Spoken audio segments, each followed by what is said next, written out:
अस्सलाम वालेकुम।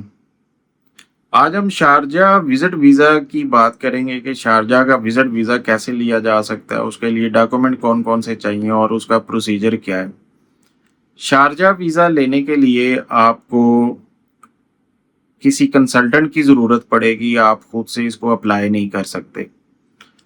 तो कंसल्टेंट जो है वो आपसे डॉक्यूमेंट रिक्वायर्ड करेगा, पासपोर्ट स्कैन उसको चाहिए होगा फर्स्ट सेकंड पेज और उसके बाद शनाख्ती कार्ड फ्रंट बैक स्कैन चाहिए होगा और एक अदद फ़ोटो भी चाहिए होगा जो वाइट बैकग्राउंड के साथ होगा। तो वो उसमें आपका जो है वीज़ा वो अप्लाई कर देगा। अब इसमें ये देखने की ज़रूरत है कि ये वीज़ा जो होता है, जो कंसल्टेंट आपको देगा, वो हाफ वीज़ा अप्रूवल की बात करेगा कि आपका हाफ वीज़ा अप्रूव हम करके देंगे और उसके बाद ये इस्लामाबाद से स्टिकर लगेगा, तब आपका पूरा वीज़ा जो है वो कारआमद होगा, उस पे आप सफ़र कर सकेंगे।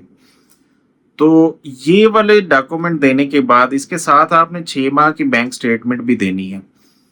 तो 6 माह की बैंक स्टेटमेंट ज़रूरी नहीं है कि आप बैंक से निकलवा के दें, आप अपने मोबाइल ऐप से भी निकाल सकते हैं। अगर आप बैंकिंग ऐप यूज़ करते हैं, तो वहाँ से भी निकलवा के आप वो कंसल्टेंट को दे देंगे।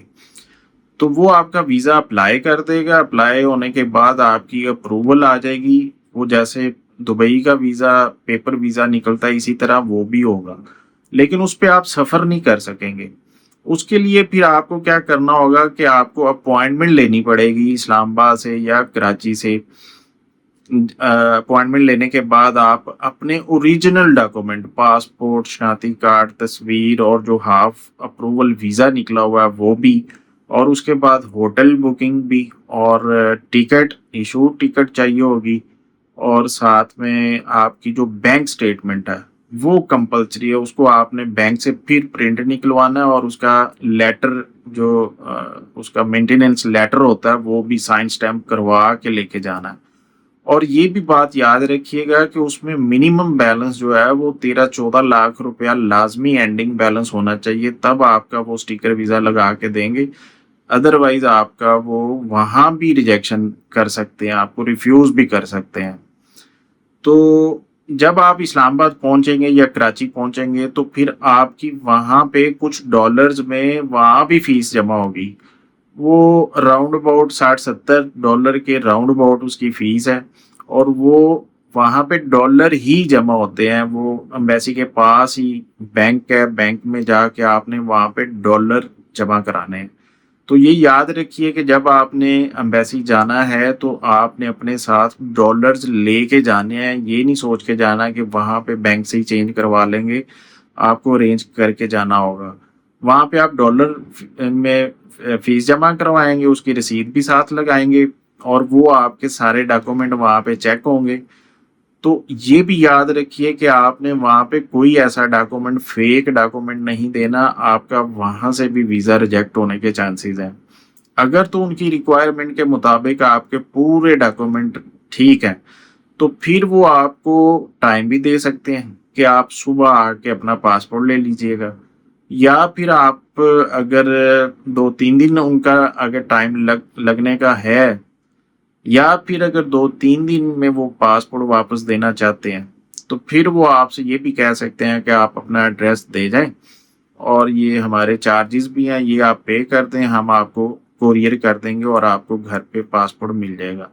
नॉर्मली वैसे उनकी प्रैक्टिस जो है वो अगले दिन आपको हैंड ओवर कर देते हैं पासपोर्ट, तो मोस्टली लोग वहाँ पे रुक जाते हैं 1 दिन के लिए, तो वहाँ पे वो पासपोर्ट अपना लेके वापस आ जाते हैं।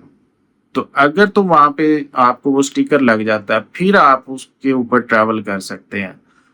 तो फिर आपको रिटर्न टिकट चाहिए होगी, वो अगर आपने ऑलमोस्ट पहले ही बनवा ली हुई है, जब वीज़ा लगवाने गए थे तो अगर आपने वो सोच के पहले ही बना लिया तो उसी पे ट्रैवल हो जाएगा। अदरवाइज आपको फिर नहीं तो नया टिकट बनवा के तो फिर आप सफ़र कर सकेंगे और यूएई के किसी भी शहर में आप जो है वो ट्रैवल कर सकते हैं। दुबई का टिकट भी करवा सकते हैं, अबू धाबी का करा सकते हैं, रास अल खैमा या शारजाह पे आप कहीं भी उतर सकते हैं। तो एक बात ये याद रखिएगा, जो फर्स्ट आपने हाफ अप्रूवल की फीस पे की है, खुदा ना खास्ता आपका अगर वीज़ा इस्लामाबाद या कराची एम्बेसी में जाके रिफ्यूज़ हो जाता है, वो आपको वीज़ा देने से इनकार कर देते हैं। तो जो फर्स्ट टाइम आपने हाफ अप्रूवल के पैसे दिए थे कंसल्टेंट को, वो नॉन रिफंडेबल होते हैं, वो वापस नहीं मिलेंगे। तो अब ये सवाल एक और आता है कि अगर दुबई हमें आसानी से वीज़ा दे रहा है तो फिर हम शारजा से वीज़ा क्यों लें? अब ये शारजा पे वीज़ा अप्लाई करने का मकसद ये होता है कि दुबई 40 और 45 साल से नीचे की जिनकी उम्र होती है उनको सिंगल को वीज़ा नहीं देता, सिंगल फीमेल हो या मेल हो। तो इसलिए जो 40 साल से नीचे की एज के लोग हैं, चाहे वो फीमेल है चाहे मेल है, फिर उनके लिए ऑप्शन बचता है कि वो शारजा से अप्लाई करें। तो वो फिर शारजा से अप्लाई करते हैं तो उनको हाफ अप्रूवल वहाँ से अप्रूव हो जाती है, फिर उनका स्टिकर वीज़ा जो है वहाँ से एम्बेसी के थ्रू लगता है, फिर वो सफ़र कर सकते हैं। तो ये थी शारजा के हवाले से विजिट वीज़ा की इंफॉर्मेशन।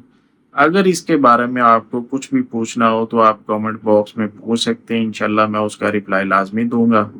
और चैनल को सब्सक्राइब कर दीजिएगा।